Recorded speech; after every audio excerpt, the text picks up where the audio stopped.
أعوذ بالله من الشيطان الرجيم بسم الله الرحمن الرحيم إنا نحن نزلنا الذكر وإنا له لحافظون وقال رسول الله صلى الله تعالى عليه وسلم خيركم من تعلم القرآن وعلمه أو كما قال عليه الصلاة والسلام۔ حمد بے حد خالق ہر دو سرا کے واسطے، جس کی ذات پاک ازل سے ہے صدا کے واسطے، پھر ہزاروں رحمتیں ہر آن اور لاکھوں سلام شاہد و عالم محمد مصطفیٰ کے واسطے۔ بارش رحمت کا ہو یا رب صدا ہر دم نزول، آل و اصحاب اور جملہ اصفیاء کے واسطے، کر عطا دونوں جہاں میں تو ہمیں عز و شرف، حضرت اشرف علی راہ نما کے واسطے۔ حضرت ابوبکر صدیق ہیں امیر المؤمنین، نور نسبت کر عطا اس با وفا کے واسطے، کر ہمارے دل پہ نازل تو سکینہ اے خدا، تیرے پیارے بابو جی حاجی عمر کے واسطے۔ کھول باب علم و عرفاں اے میرے رب علی، فاتح خیبر علی مرتضیٰ کے واسطے، دے صحیح کہنے کی جرأت مجھ کو بھی میرے خدا، دے صحیح کہنے کی جرأت مجھ کو بھی میرے خدا، شاہ نسیم احمد ولی و مقتدیٰ کے واسطے۔ محترم سامعین کرام اور میرے قریبی بیٹھے ہوئے حضرات معزز علماء، حفاظ، قراء عظام، ایک ذرہ حقیر تھا ہوتا رہا نثار، ایک ذرہ حقیر تھا ہوتا رہا نثار، ایک آفتاب تھا کہ جو دامن بچا گیا۔ حضرت مفتی صاحب استاذ مکرم دام ظلہ العالی ایک آفتاب ہیں، ایک سورج ہیں، ایک چمکتا ہوا روشن آفتاب ہیں۔ حضرت مفتی صاحب کے سامنے میری لب کشائی کرنا مناسب بھی نہیں ہے، بے ادبی بھی ہے، لیکن الامر فوق الادب، کہ جو حکم ہوتا ہے وہ ادب سے بھی آگے کی چیز ہوتی ہے۔ حضرت مفتی صاحب نے حکم دیا، چند باتیں عرض کر کے میں رخصت ہو جاؤں گا۔ اصل جو مسائل ہوں گی وہ حضرت مفتی صاحب دامت برکاتہم ہی کی ہوں گی۔ میں نے قرآن مقدس کے 29ویں پارے کی ایک آیت مقدسہ پڑھی ہے، اس میں 14ویں پارے کے اندر دوسرے رکوع کی آیت پاک ہے۔ اللہ تبارک و تعالیٰ نے اس میں ارشاد فرمایا کہ یقیناً ہم نے ہی قرآن کریم کو نازل کیا ہے اور ہم ہی اس کی حفاظت کرنے والے ہیں۔ اللہ تبارک و تعالیٰ نے اس کی حفاظت اس طرح کرائی کہ جب چاہا، جس کو اس نے چاہا، جس کو اس نے پسند کر لیا، جس کو اس نے محبت کی نگاہ سے دیکھ لیا، اپنا قرآن مقدس، کلام مقدس، کلام پاک، کلام اللہ شریف کو اس کے سینے میں داخل فرما دیا۔ یہ سعادت بزور بازو نیست تانا بخشت خدائے بخشندہ، یہ ہمارے قوت بازو کی طاقت کی وجہ سے ہمیں یہ چیز حاصل نہیں ہے، بلکہ یہ اللہ تبارک و تعالیٰ کی عطا ہے اور اس کی بخشش ہے، جس کو چاہتا ہے وہ عطا فرما دیتا ہے۔ اس پر جتنا شکریہ ادا کیے جائے اتنا کم ہے۔ بہت بڑی نعمت اللہ تبارک و تعالیٰ نے اس بچے کو، حافظ صاحب کو عطا فرما دی ہے۔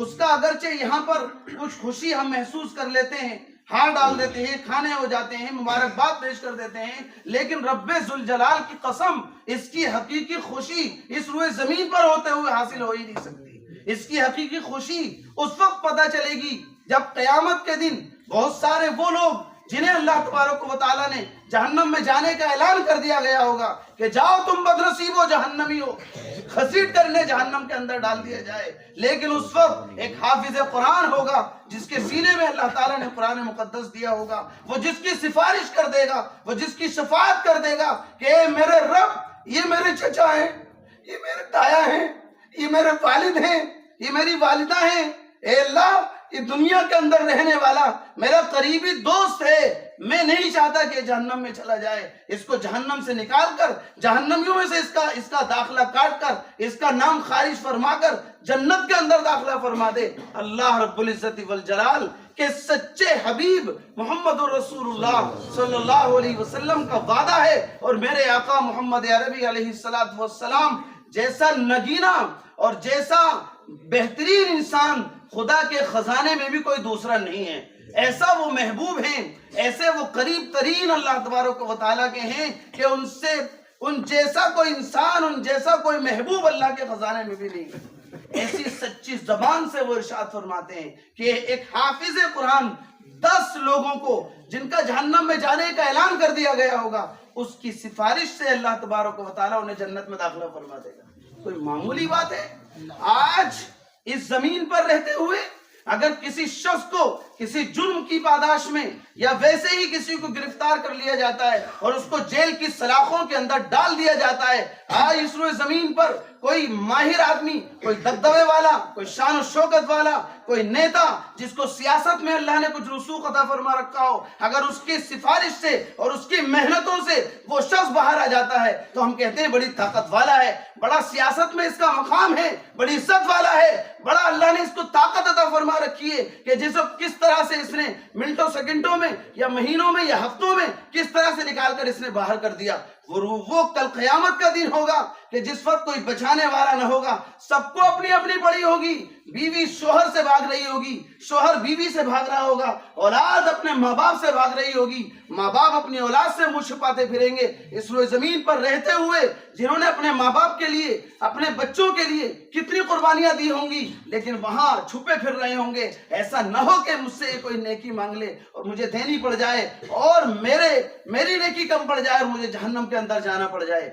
لیکن یہ حافظ قرآن کی اس وقت طاقت دیکھیے کہ اس موقع پر جب یہ سفارش کر دے گا تو جہنم سے نکال کر یہ اس کا داخلہ جنت کے اندر کر دیا جائے گا. یہ کوئی معمولی نعمت نہیں ہے جو اللہ تعالیٰ نے ان حافظ صاحب کو عطا فرمائی ہے.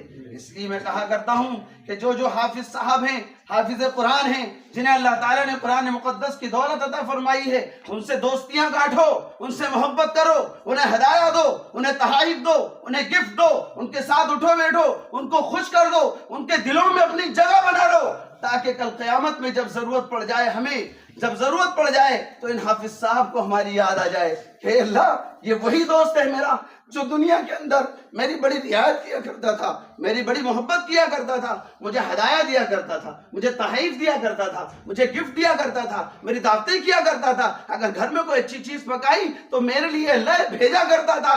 کیا اس وقت ان حافظ صاحب کو آپ کی یاد نہیں آئے گی؟ ہو سکتا ہے کہ یہی ذرا سا دنیا کا ہمارا لین دین اور یہ محبت کرنے کی بنیاد پر اللہ تبارک و تعالی ہمارا کام بنا دے اور ہمارا بیڑا پار ہو جائے. اس لیے اس کام کو کرنا چاہیے. یہ حافظ قرآن لوگ رسول اللہ صلی اللہ علیہ وسلم کی احادیث مبارکہ کے مطابق اللہ تبارک و تعالیٰ کے خاص لوگ ہیں.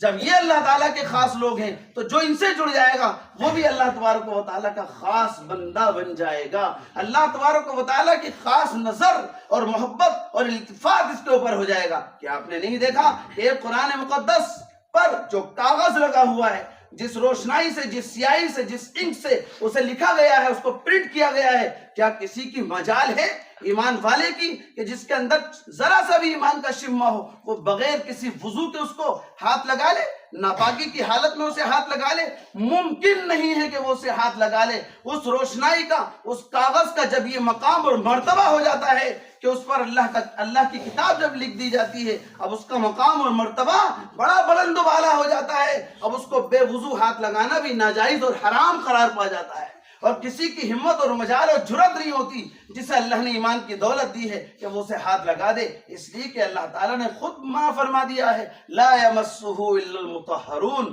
اس قرآن مقدس کو پاکیزہ لوگوں کے علاوہ کوئی ہاتھ نہ لگائے. اسے وہی لوگ ہاتھ لگائے, وہی لوگ اسے چھوتے ہیں جو پاکیزہ ہوتے ہیں, جو باوضو ہوتے ہیں, جو بالکل مکمل طریقے سے وضو بھی ان کا ہوتا ہے, غسل بھی ان پر واجب نہیں ہوتا ہے. ایسے پاکیزہ لوگ اس قرآن مقدس کو چھوتے ہیں, وہی اس کے اہل ہیں جس قرآن مقدس کو چھیے. تو جس کے سینے میں اللہ تعالیٰ نے قرآن مقدس داخل کر دیا ہو, کیا وہ عظیم الشان بندہ نہیں ہوگا؟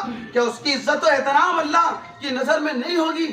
پھر کیا وجہ ہے کہ اگر کوئی حافظ قرآن کے اندر ذرا سی ہم نے کوئی غفلت دیکھ لی, ذرا سی بے توجہی دیکھ لی, ذرا سی اس کے اندر کوئی کمی دیکھ لی, بجائے اس کے کہ ہم اسے تنہائی میں اس کو سمجھاتے بجھاتے اس کو راہ راست پر لانے کی کوشش کرتے, ہم اس کی برائیاں کرنا شروع کر دیتے ہیں, ہم اس پر انگلیاں اٹھانا شروع کر دیتے ہیں. میاں دیکھو یہ حافظ جی, یہ ہیں حافظ صاحب، ان کے یہ حال ہے. نہیں، یہ ذرا سی کمزوری جو تمہیں نظر آ رہی ہے، اس کے علاوہ تم نہیں جانتے کہ اس کا مقام اور مرتبہ اللہ تبارک و تعالیٰ کے یہاں کیا ہے.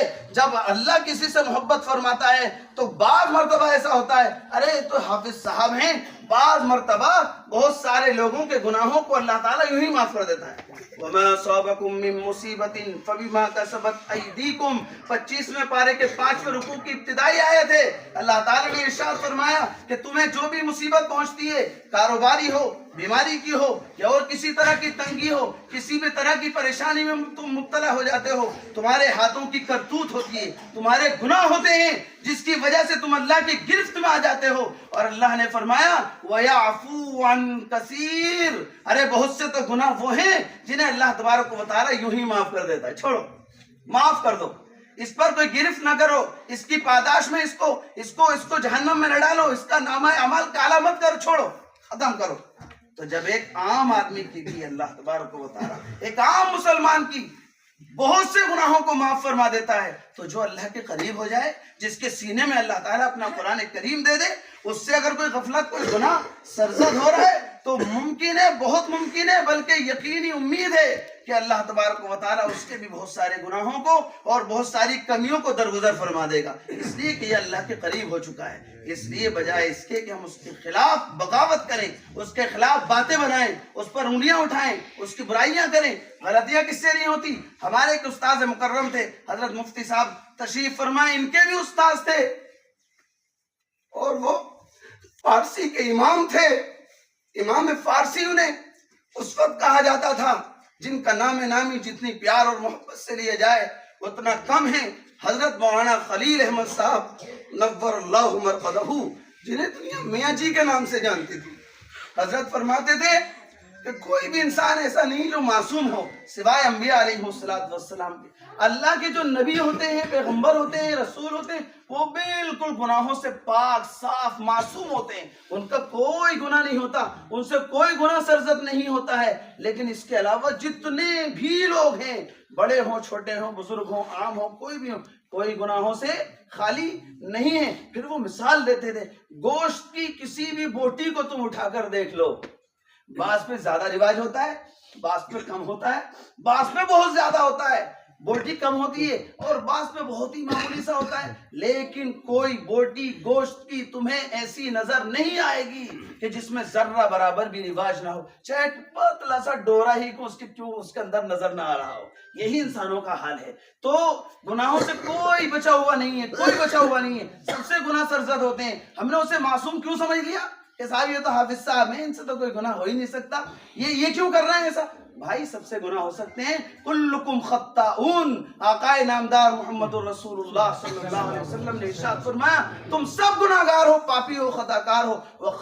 وخیر الخطائین التوابون، اور بہترین خطاکار وہ ہیں جو توبہ کرنے والے ہوں. تمہیں کیا پتا کہ اگر اس سے کوئی گناہ سرزد ہو گیا ہماری آنکھوں کے سامنے، یہ رات کی تاریکیوں میں اٹھ کر 2 رکعت نماز پڑھ کر اللہ تبارک و تعالیٰ کے حضور حاضر ہو کر قرآن مقدس کی تلاوت فرما کر، جس سے اللہ تعالیٰ بے انتہا خوش ہوتا ہے قرآن مقدس کی تلاوت سے، اب جب یہ ہاتھ اٹھاتا ہے اور گرم گرم آنسو بہاتا ہے اور یہ اللہ تعالیٰ سے توبہ کر لیتا ہے، تم اسے گناہگار سمجھتے رہو، اس کی برائیاں کرتے رہو، اس پر انگلیاں اٹھاتے رہو، اس کے خلاف بغاوت کرتے رہو. لیکن تمہیں کیا پتا رات کی تنہائیوں میں اس نے اٹھ کر جو اللہ تبارک و تعالیٰ کا کلام مجید پڑھا ہے اور اس کی جو تلاوت کی ہے، اور تلاوت کرنے کے بعد جو اس نے گرم آنسو بہائے ہیں اور اللہ سے معافی مانگی ہے، اللہ تبارک و تعالیٰ نے گناہ کرنے سے پہلے اس کا وہ مقام اور مرتبہ نہیں تھا جو گناہ کرنے کے بعد اس نے توبہ کی ہے. اللہ تعالیٰ نے اس کا مقام و مرتبہ کتنا بلند و بالا کر دیا.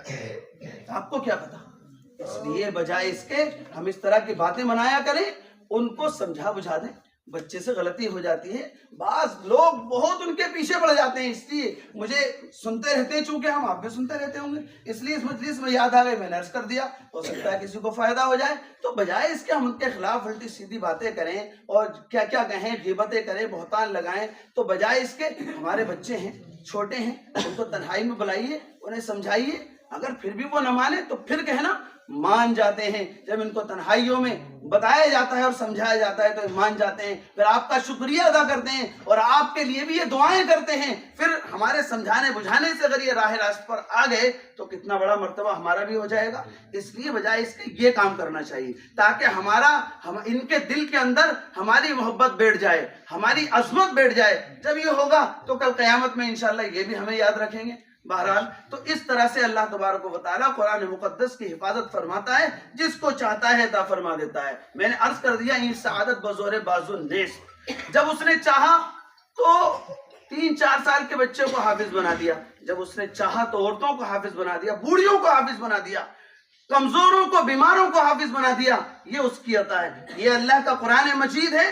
لاکھ آ جائیں لوگ جو اس پر اعتراضات کرتے ہیں کہ یہ آیت بدل دی جائے، یہ آیت نکال دی جائے، اس صورت کے اندر فلاں ہے، اس صورت کے اندر فلاں ہے، کرتے رہو تم اعتراض، رب ذوالجلال کی قسم اسے بدلا نہیں جا سکتا۔ کسی میں وہ طاقت نہیں ہے اس روئے زمین پر جو قرآن مقدس کو چینج کر دے اور بدل دے۔ اس کی حفاظت کی ذمہ داری اس اللہ نے لی ہے جو آسمان و زمین کا مالک ہے، جو زبانوں کا مالک ہے، جو دلوں کا مالک ہے، ہر ایک چیز پر وہ قدرت رکھتا ہے، اس کو کوئی بدل نہیں سکتا۔ یہ اللہ کا وعدہ ہے۔ اگر بدل دیا تو قرآن جھوٹا ہو گیا، اگر بدل دیا تو قرآن جھوٹا ہو گیا، نعوذ باللہ من ذالک۔ اللہ نے فرما دیا اس کی حفاظت، اس میں باطل داخل ہو ہی نہیں سکتا۔ لا یأتیہ الباطل من بین یدیہ ولا من خلفہ، باطل اس کے اندر نہ آگے سے آ سکتا ہے نہ پیچھے سے آ سکتا ہے۔ اللہ تعالیٰ اس کی حفاظت فرماتا ہے۔ آخر میں بس مجھے چونکہ ان سے الفت تھی، محبت تھی، انہیں بھی ایک خاص تعلق تھا اور سبھی سے محبت فرماتے تھے، حضرت میاں جی مولانا خلیل احمد صاحب نور اللہ مرقدہ، ان کی میں آخری بات بتا کر اپنی بات کو ختم کرتا ہوں۔ مجھے اتنا بولنا نہیں چاہیے تھا۔ ایک مرتبہ میاں جی رحمت اللہ علیہ پڑھا رہے ہیں، درس دے رہے ہیں، ایک شخص آولا باولا ٹائپ کا آ کر دروازے پہ کھڑا ہو گیا اور کھڑے ہو کر دیکھنے لگا۔